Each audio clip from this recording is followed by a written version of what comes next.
Contohnya, ketika Gus Dur ditanya, yang disembelih itu Nabi Ismail atau Nabi Ishak? Itu dalam Islam memang terjadi perbedaan pendapat. Populernya Nabi Ismail yang hendak disembelih oleh Nabi Ibrahim. Tapi ada pendapat lain yang menyebutkan yang mau disembelih itu adalah Nabi Ishak. Tapi kata Gus Dur, ngapain repot? Toh sama-sama gak disembelih.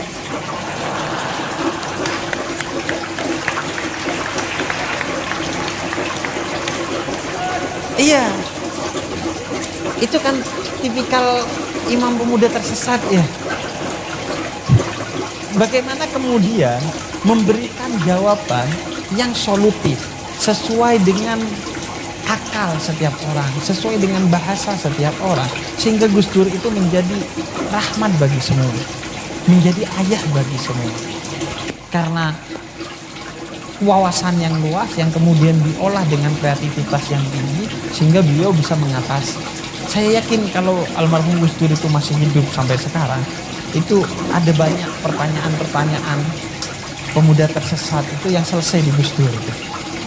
Misalnya saya pernah ditanya, kiamat itu kan hari Jumat ya, negara yang masih Kamis atau sudah Sabtu itu gimana?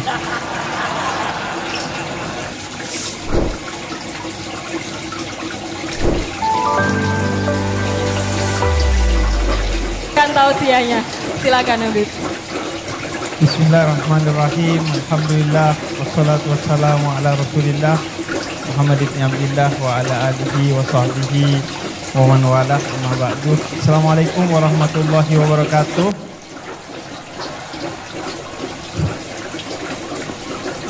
Pertama-tama saya menyampaikan permohonan maaf karena bagi saya salamnya pakai salam secara Islam sebagai seorang muslim, dan bagi yang non muslim silahkan menjawab sesuai dengan agamanya masing-masing, karena bagi saya setiap salam apapun latar belakang agamanya dia memiliki nilai yang sama, yaitu nilai perdamaian dan persatuan di antara kita.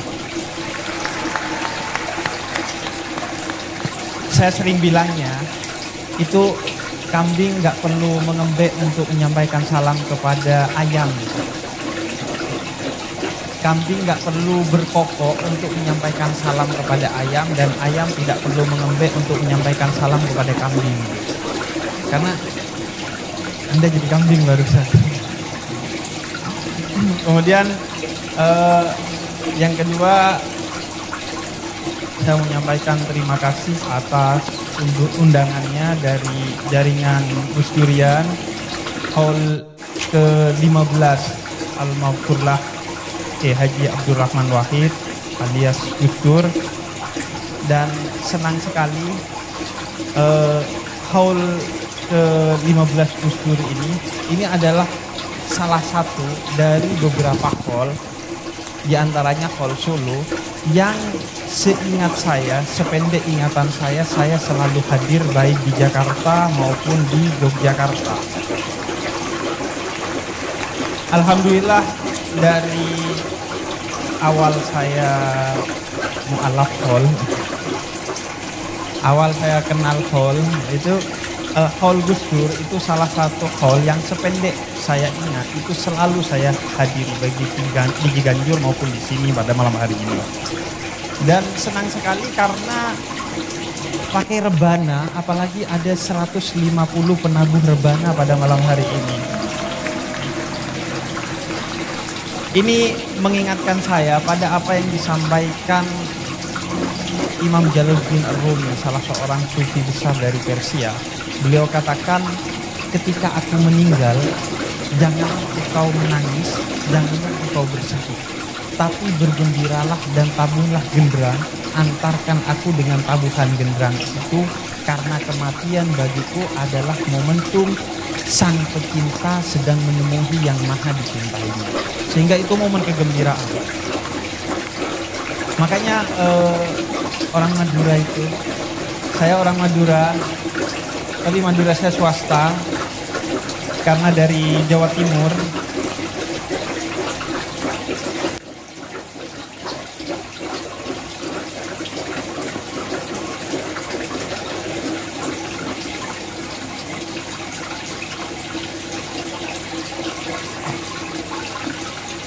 bisa jadi dalam satu hati, sebagaimana khauf, rasa takut kepada Allah, dan roja, rasa berharap atas ampunan Allah, itu bisa menjadi satu kesatuan. Sedih dan gembira itu bisa menjadi satu kesatuan di hati orang Madura itu. Jadi orang Madura itu kalau sakit, di depan kamar pasiennya itu biasanya mereka menggelar tempat duduk tikar, kemudian bawa kopi, bawa rujak, bawa soto. Iya, jadi dimanfaatkan sekaligus itu untuk healing. Karena kebetulan rumah sakit itu biasanya ada AC-nya, ada tamannya, biasanya kan untuk kebutuhan kesehatan. Kemudian jadi ajang silaturahmi kan biasanya. Ketika ada yang sakit itu kan biasanya menjadi magnet untuk menarik keluarga-keluarga yang udah jarang silaturahmi, akhirnya jadi silaturahmi karena ada keluarganya yang sakit. Dan itu sedikit dirayakan oleh orang Madura. Perkara nanti sakitnya itu tidak sembuh atau bahkan mati, ya itu ketentuan Allah bagi dia. Jadi orang Madura itu agak tidak pusing hidupnya, karena dia menggantungkan semuanya kepada Allah, yang kemudian menjadi prinsip pertama dalam 9 nilai utama Gus Dur.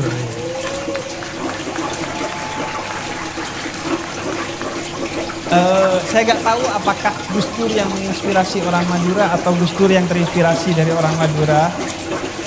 Kayaknya yang kedua kata Mbak Alisa ya, bukan kata saya. Kayaknya yang kedua, karena orang Madura itu kalau jual sapi yang paling enak nomor 2 di dunia. Karena yang nomor 1 hanya Allah Ta'ala. Itu prinsipnya orang Madura. Kemudian yang ketiga, saya mau menyampaikan salam hormat kepada yang terhormat Pendeta Injianto ya, yang baru saja hadir. Selamat datang dan salam hormat. Mengapa saya pertama menyampaikan salam hormat kepada beliau sebagai pendeta? Karena negeri ini sudah terlanjur tidak bersikap setara kepada muslim dan non-muslim, kepada yang mayoritas dan kepada yang minoritas. Bangsa ini sudah terlanjur punya istilah mayoritas dan minoritas. Dan kita sebagai orang-orang yang berjalan di jalan Gus Dur tidak menerima hal ini. Karena bagi kita, semua kita setara sebagai warga negara. Tidak ada mayoritas dan minoritas. Namun karena terlanjur kita memiliki budaya menyebut mayoritas dan minoritas, maka sebagai salah satu bentuk perjuangan kita untuk menarik teman-teman minoritas sampai ke titik yang setara kepada kita, teman-teman yang mayoritas, maka kita menjadikan minoritas sebagai prioritas dalam segala urusan kita. Agar mereka kemudian bisa terus tergerek naik sampai di titik yang setara dengan kita umat Islam sebagai warga mayoritas di Indonesia. Karena sudah terlanjur ada istilah mayoritas dan minoritas di Indonesia, dan itu agak sulit untuk kita lawan, sehingga mari kita berjuang sedikit demi sedikit untuk itu. Dan sekaligus agar beda dan setara, jadi salam hormat kedua saya kepada Ketua NU yang belum disebut dari tadi.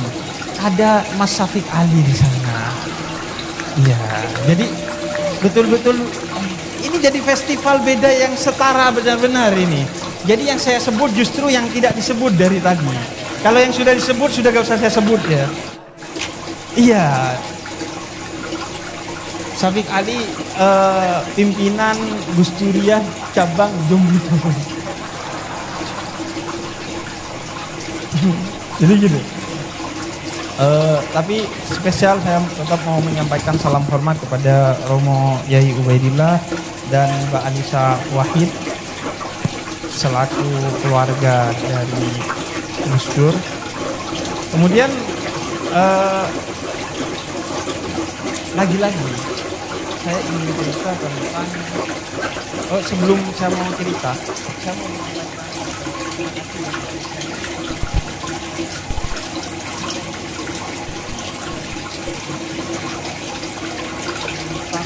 juru bicara bahasa isyarat kepada teman-teman tunarungu di luar sana saya rasa kita juga harus mulai sadar bahwa ketidaksetaraan, diskriminasi, dan konflik itu bukan hanya tentang perbedaan agama, perbedaan suku, tapi juga tentang perbedaan antara kita yang merasa berkondisi yang normal dan mereka yang kita judge sebagai orang-orang yang tidak berada dalam kondisi yang normal. Saya rasa itu juga perjuangan yang harus kita perjuangkan dan kita apresiasi pada malam hari ini. Selanjutnya, lagi-lagi saya mau cerita tentang orang Madura swasta. Jadi, saya di kampung sebagai bagian dari orang Madura swasta. Orang Madura swasta di kampung saya itu paling tidak itu selalu bertanya-tanya apakah sudah punya anak dan laki apa belum. Selalu sering ditanya, kamu sudah punya anak enggak? Anaknya laki atau perempuan? Pertanyaan itu biasanya muncul dari satu budaya yang entah dari mana muncul begitu saja. Saya rasa ini tentu tumbuh dari tradisi Nahdien di kampung, bahwa kenapa punya anak dan paling tidak satu laki-laki itu penting bagi orang Madura swasta, karena anak laki-laki itu yang seolah-olah menjadi jaminan bagi terselenggaranya haul bagi orang tuanya. Jadi mereka itu selalu ingin punya anak laki-laki meskipun satu, karena yang bakal ngeholin dia itu anak laki-lakinya. Karena kalau anak perempuan kemungkinan dia akan ngeholi mertuanya, karena yang ngeholi biasanya suaminya. Jadi ada rasa berat hati ketika mereka masih belum punya anak atau punya anak perempuan semua. Tentu itu tradisi yang perlu kita perjuangkan untuk kemudian tidak ada lagi nilai-nilai itu, karena kita akan berprinsip pada nilai kesetaraan, baik gender, agama, suku, dan lain sebagainya. Namun dari sana saya ingin melanjutkan bahwa tradisi itu sebenarnya tidak memiliki kekuatan yang kokoh. Mengapa? Karena malam hari ini keluarga Gus Dur membuktikan meskipun Gus Dur tidak memiliki anak laki-laki, tapi malam hari ini kita menyelenggarakan haul Gus Dur yang ke-15 setelah 15 tahun wafatnya almarhum Gus Dur.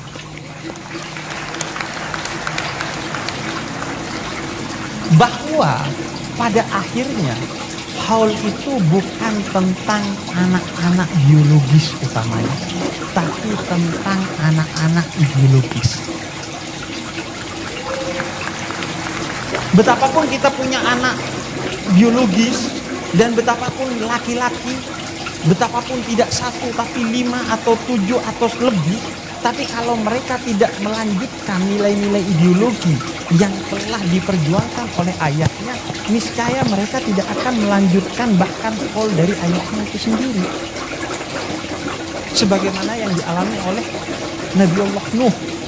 Nabi Nuh punya anak, tapi anaknya anak biologis yang tidak ideologis kepada Nabiullah Nuh. Sehingga kemudian perjuangan Nabiullah Nuh boro-boro diholin, perjuangannya pun tidak dilanjutkan. Maka yang terpenting adalah perjuangan kita utamanya bukan hanya bagaimana kita berumah tangga untuk melahirkan anak-anak yang biologis. Sebagaimana juga diperintahkan oleh Nabi Muhammad, tanakahu taksuru, menikahlah kalian dan kemudian lahirkanlah anak-anak dari rahim istri kalian. Namun bukan sekedar anak-anak yang sifatnya biologis, tapi anak-anak yang sifatnya ideologis. Bukan soal gendernya, tapi soal ideologinya.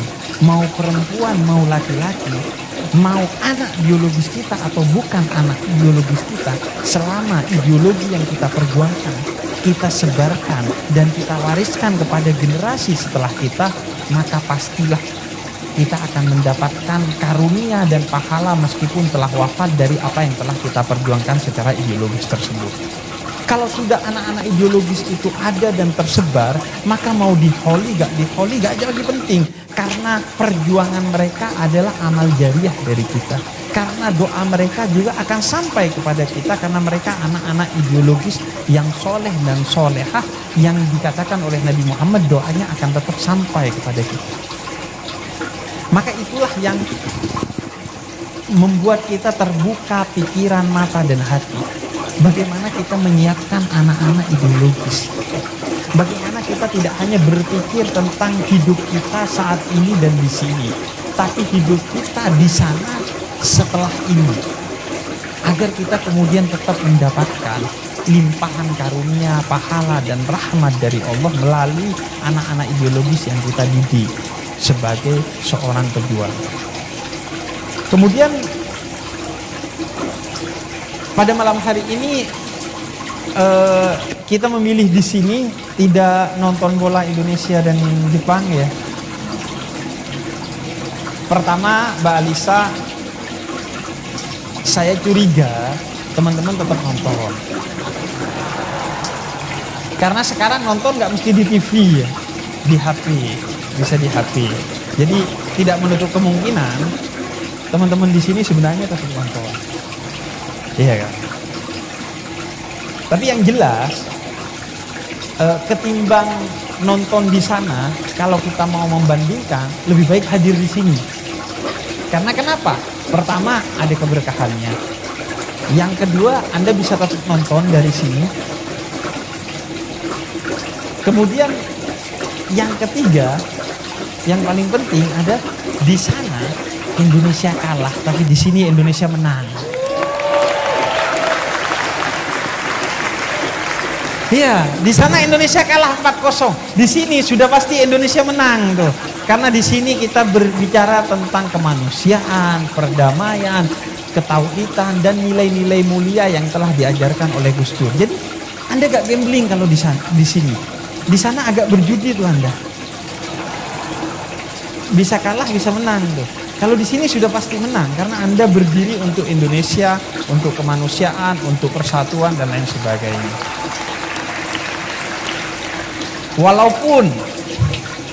Walaupun saya curiga seandainya almarhum Gus Dur hidup, kayaknya Gus Dur tidak keberatan kalau Anda tidak hadir di sini dan nonton bola. Curiga saya.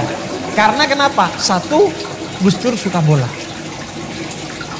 Walaupun satu hal, prinsip yang sudah pasti saya tidak setuju dengan Gus Dur adalah karena Gus Dur ngefans ke MU. Sudah pasti dalam hal ini saya tidak setuju dengan Gus Dur. Ya. Dan sudah pasti dalam hal ini Gus Dur agak susah diajak diskusi. Karena orang yang paling susah diajak diskusi, iya, itu pertama fans politisi, agak susah tuh diajak move on gitu. Yang kedua fans MU tuh, agak susah dibilangin. Jadi sudah pasti saya beda dengan Gus Dur urusan fans bola. Dan agak aneh memang Kiai ngefans ke MU. Karena MU itu setan merah ya. Sedangkan Gus Dur itu kan nuansanya malaikat ya, bukan setan ya. Jadi ya gak apa-apa lah, namanya juga Gus Dur gitu. Nah kemudian yang kedua, kenapa saya yakin Gus Dur akan membiarkan kita untuk nonton bola di sana, bukan hadir di masjid ini? Karena Gus Dur itu sangat cakap dalam fikih dakwah. Dalam fikih dakwah, Gus Dur itu sangat cakap, sangat strategis, sangat sadar tentang fikih dakwah. Saya teringat kepada kisah Romo Kiai Haji Hudori Tegalrejo, sahabat dari almarhum Gus Dur. Romo Kiai Hudori itu pernah didatangi dua kelompok masyarakat. Yang pertama itu guru dari almarhum Gus Dur.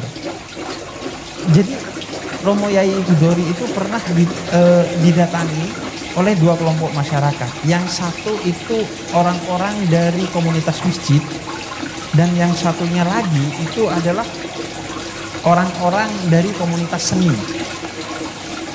Gampangnya yang satu dari langgar, yang satu dari sanggar. Iya kan? Sanggar itu seni, langgar itu tempat untuk aktivitas-aktivitas religius. Mereka berdebat, nyaris berkonflik karena punya uang kas pas-pasan. Yang dari kelompok langgar ingin membangun masjid, yang dari kelompok sanggar ingin membeli gamelan. Kemudian mereka berdebat, nyaris berkonflik, akhirnya dibawa kepada Romo Yai Hudori Tegalrejo. Dan sudah pasti orang-orang masjid pede bahwa Romo Yai akan membela mereka untuk uang itu digunakan bagi pembangunan masjid. Tapi ternyata yang dilakukan oleh Romo Yai itu sebaliknya. Kata Romo Yai begini, sebaiknya uang itu kalau bisa dibagi dua, untuk pembangunan masjid dan beli gamelan. Tapi gak bisa karena uangnya pas-pasan. Akhirnya kata Romo Yai, ini sudah, uang itu digunakan saja untuk membeli gamelan. Ini jawaban yang di luar ekspektasi orang-orang masjid. Karena Romo Yai Hudori justru membela kelompok seni dan budaya yang ada pada saat itu. Tapi kenapa? Landasannya adalah fikih dakwah. Fikih dakwah itu prinsipnya 3, sebagaimana ketika salah seorang sahabat Nabi, Mu'ad bin Jabal, diutus ke Yaman untuk berdakwah oleh Nabi Muhammad. Pertama, menggembirakan, tidak menakut-nakuti. Kemudian yang kedua, itu memudahkan, bukan menyulitkan. Dan yang ketiga, mempersatukan, bukan mencerai-beraikan. Dan itulah yang dilakukan oleh Romo Yai Hudori. Beliau tahu pertama bahwa orang-orang masjid itu pasti percaya kepada beliau sebagai kiai. Apapun keputusannya pasti ditaati dan tidak disuudzoni. Yang kedua, beliau tahu bahwa kelompok religius ini seharusnya lebih bisa diandalkan dan lebih dewasa dari kelompok seni dan budaya. Dan yang ketiga, beliau tahu bahwa kalau sekarang yang dibeli adalah gamelan, tidak lama lagi suatu hari masjid akan dibangun bukan hanya oleh kelompok orang-orang masjid, tapi kelompok orang-orang masjid yang didukung penuh oleh kelompok orang-orang yang bermain gamelan tadi, karena pendapatnya telah dijunjung dan dihargai oleh Romo Yai Hudori. Dan yang keempat, lantaran masjid itu gak butuh bangunan sebenarnya. Dimanapun kata Nabi Muhammad kita beribadah, maka itu adalah masjid bagi orang-orang yang beriman, kecuali itu kuburan dan kamar mandi. Jadi akhirnya benar, tidak lama dari sana komunitas gamelan ini sumbangan lagi mengajak komunitas seni bikin konser untuk pembangunan masjid. Akhirnya gamelannya dapat, masjidnya juga terbangun. Inilah fikih dakwah yang kemudian dipegang erat oleh almarhum Gus Dur. Bagaimana Gus Dur itu selalu menjadi duta rahmatan lil alamin, bukan hanya kepada orang-orang baik, tapi kepada juga orang-orang yang belum baik. Gus Dur bukan hanya menemani orang-orang yang sudah baik dengan dakwahnya, tapi beliau juga menemani orang-orang yang belum baik.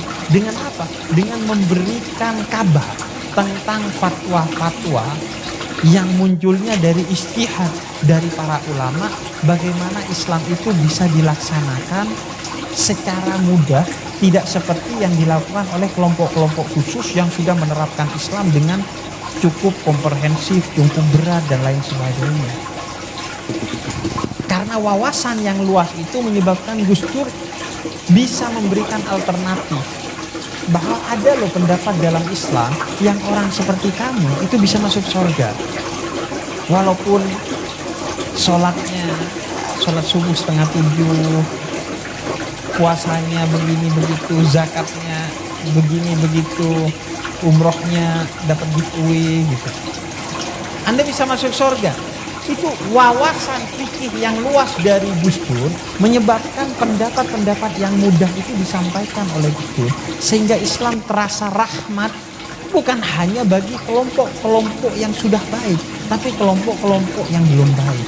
Bahkan Gus Dur menjadi rahmatan lil alamin, bukan hanya lil muslimin, bukan hanya rahmat bagi orang-orang Islam, tapi rahmat bagi semesta alam, bagi siapa saja agamanya, mau Kristen, Konghucu, Katolik, Hindu, Buddha, Mbah Yakul. Anda insya Allah dibantu tuh sama Gus Dur kalau Anda didiskriminasi. Dan bagi semua makhluk Tuhan.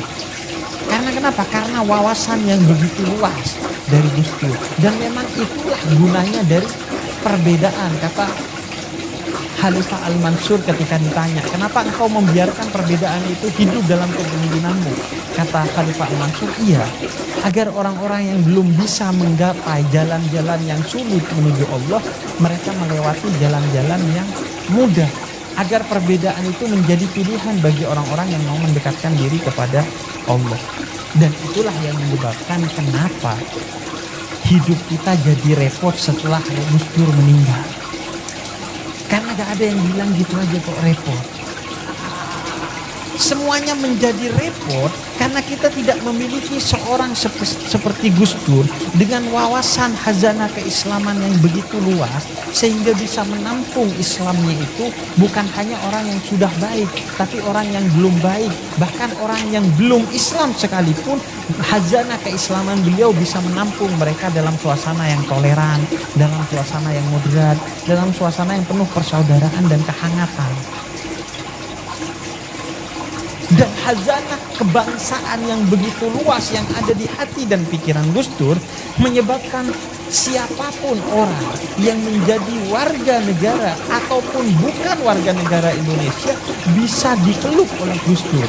Cerita Mbak Alisa tentang orang-orang dari Papua itu karena wawasan kebangsaan yang begitu luas, hati yang begitu lebar, dan pikiran yang begitu jernih dari almarhum Gus Dur, sehingga kemudian siapapun bisa diterima oleh Gus Dur dengan ragam perbedaan pandangan kebangsaannya, sehingga kemudian Gus Dur melahirkan ijtihad politik kebangsaan untuk masyarakat Papua yang kemudian diterima oleh masyarakat Papua dan tidak mencoreng nilai-nilai NKRI kita sebagai orang Indonesia.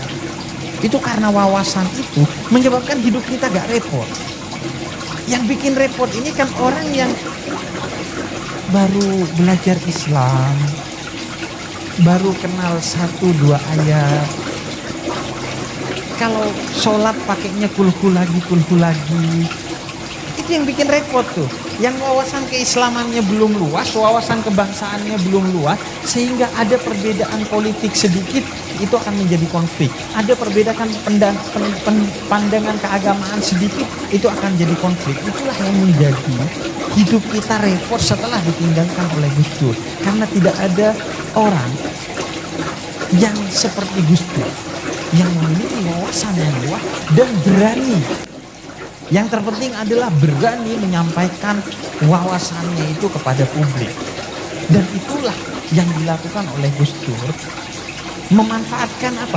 Memanfaatkan salah satunya posisinya sebagai cucu dari pendiri Nahdlatul Ulama, sebagai cucu Mbah Hasyim Asy'ari. Karena Gus Dur tahu persis betapapun berbeda pandangan Gus Dur, orang akan tetap mikir dan hormat kepada Gus Dur.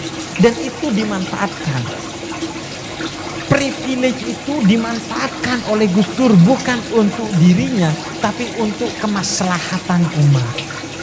Privilege Gus Dur sebagai cucu pendiri Nahdlatul Ulama tidak digunakan untuk memperkaya diri, tidak untuk mengkultuskan diri, tidak untuk mencari jabatan, tidak untuk hal-hal yang sifatnya remeh-temeh, tapi digunakan oleh Gus Dur bukan untuk dirinya, bukan untuk keluarganya, tapi untuk umat dan masyarakat, untuk melindungi orang-orang yang tertindas, untuk melindungi orang-orang yang minoritas, dan untuk melindungi orang-orang yang tersingkirkan dan termarginalkan. Itulah yang kemudian, itulah yang pada akhirnya kemudian saya coba tiru sedikit dari Gus Dur. Kita tidak bisa mungkin berjuang sebagaimana Gus Dur. Kita mungkin tidak punya keteguhan hati, kejernihan pikiran seperti Gus Dur, tapi mari kita mencoba melanjutkan. Karena Gus Dur telah meneladankannya, saatnya kita yang melanjutkannya saat ini. Makanya saya mencoba melanjutkan, memanfaatkan privilege saya sebagai habib untuk berbicara tentang nilai-nilai toleransi. Karena sedikit banyak orang sungkanlah kepada saya. Walaupun gak setuju kepada saya, tapi paling tidak sungkanlah untuk negur.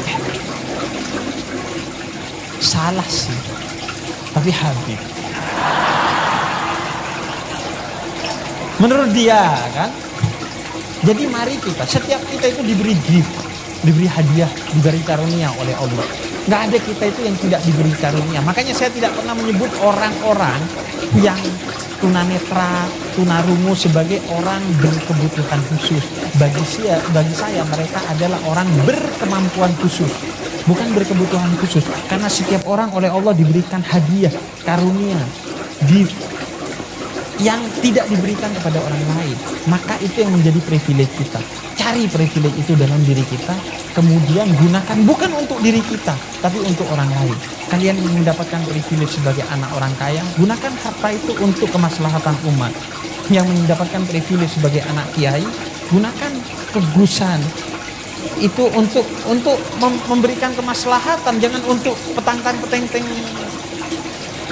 Iya, saya itu kan kalau mau gampang, kehabiban saya kan dibuat untuk petantang petenteng ya. Ngapain jadi untuk kemaslahatan? Tapi itulah hidup.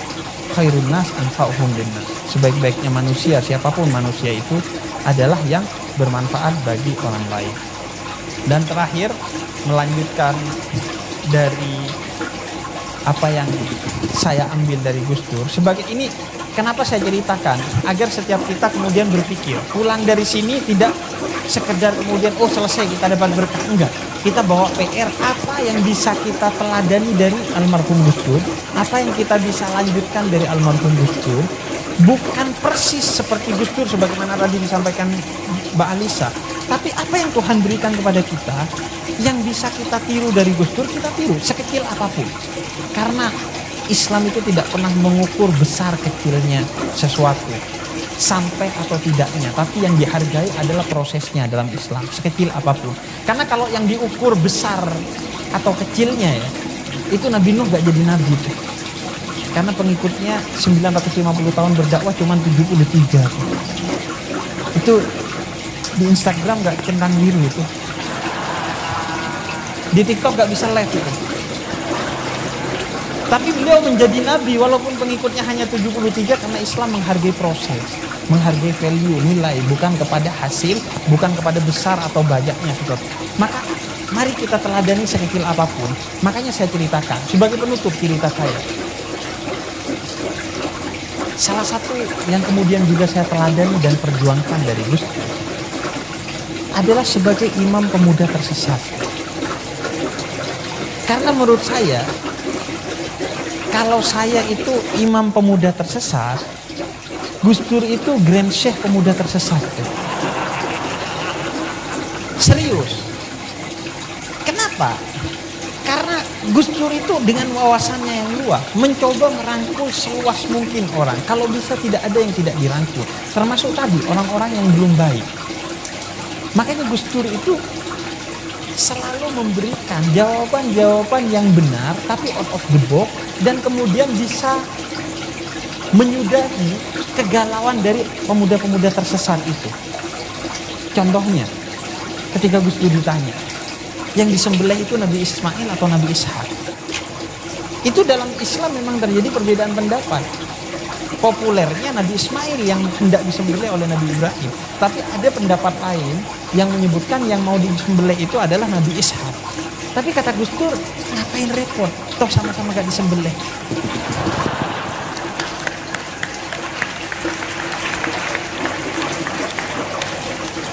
Iya. Itu kan tipikal imam pemuda tersesat ya.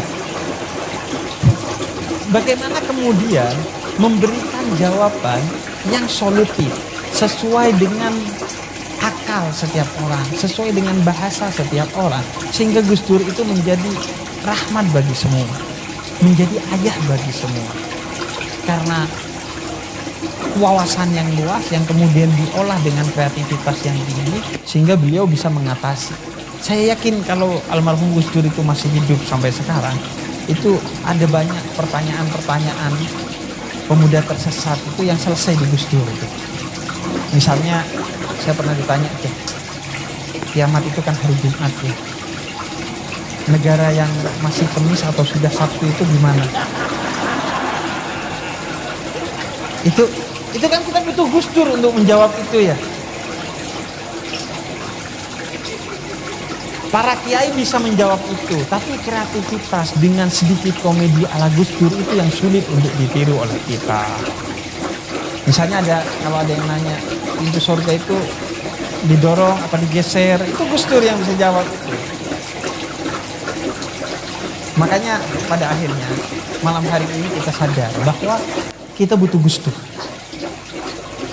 Tapi bukan utamanya Gus Dur sebagai sosok, bukan utamanya Gus Dur sebagai presiden, bukan utamanya Gus Dur sebagai ketua NU, bukan utamanya Gus Dur sebagai ayah dari anak-anaknya, tapi Gus Dur sebagai satu rahmat bagi semua. Kita sadar bahwa setelah ditinggalkan Gus Dur, hidup kita repot, banyak orang terdiskriminasi, banyak orang tidak tertolong, banyak orang termarginalkan. Karena itu semua hal itu tidak sepatutnya dijadikan kenangan oleh kita. Kita kumpul di sini bukan untuk mengenang Gus Dur. Kita kumpul di sini bukan utamanya untuk mendoakan Gus Dur. Karena insya Allah Gus Dur telah begitu terkenal. Gus Dur telah banyak mendapatkan kebaikan dari kebaikan yang telah dilakukan ketika hidupnya. Banyak mendapatkan doa.